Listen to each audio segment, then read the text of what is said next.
What's up, guys? Welcome into the Nesson Digital Studios. Courtney Cox, joined now by Darren Hartwell, our fantasy expert.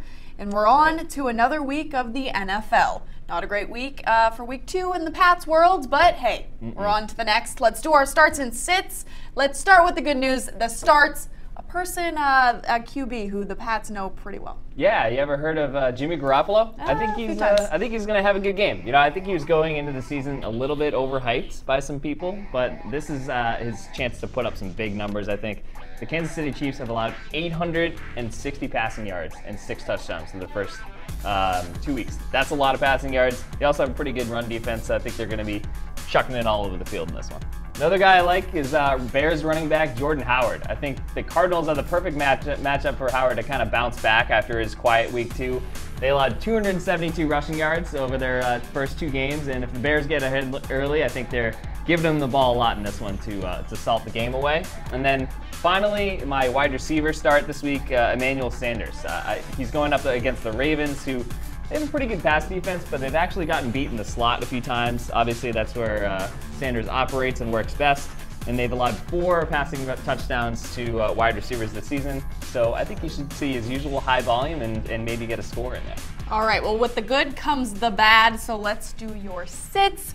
Who should they not play this week? Yeah, this one's a little bit surprising, but Philip Rivers. He's been one of the best fantasy QBs. He's going to be in a little bit of trouble this week. He's feasted on the Chiefs and the Bills in the first 2 weeks, both terrible pass defenses.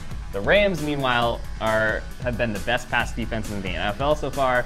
0 touchdowns allowed, 4 interceptions. So I'm regressing a little bit on Philip Rivers. Regression to the mean a little bit. Not his fault. More so just a bad matchup. It's just the competition. Yeah. That's all. Moving on to running back, Derrick Henry on the Titans. He's kind of been a flop in the first 2 games. He's playing the Jaguars this week. Patriots fans know the Jaguars have a very good rushing defense.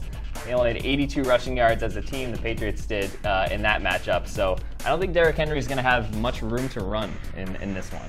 And then we'll cap it off here with my wide receiver sit, Randall Cobb on the Packers. You know, he's a guy who gets Aaron Rodgers' attention a lot, but I think he's going to come back to earth a little bit.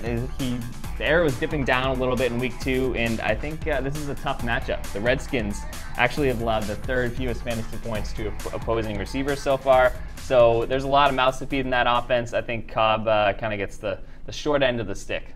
All right, well, there you have it. Great stuff from Darren. As always, you can follow along with him on Twitter at Darren_Hartwell. Keep it locked in, Nesson.com. We have all your fantasy coverage.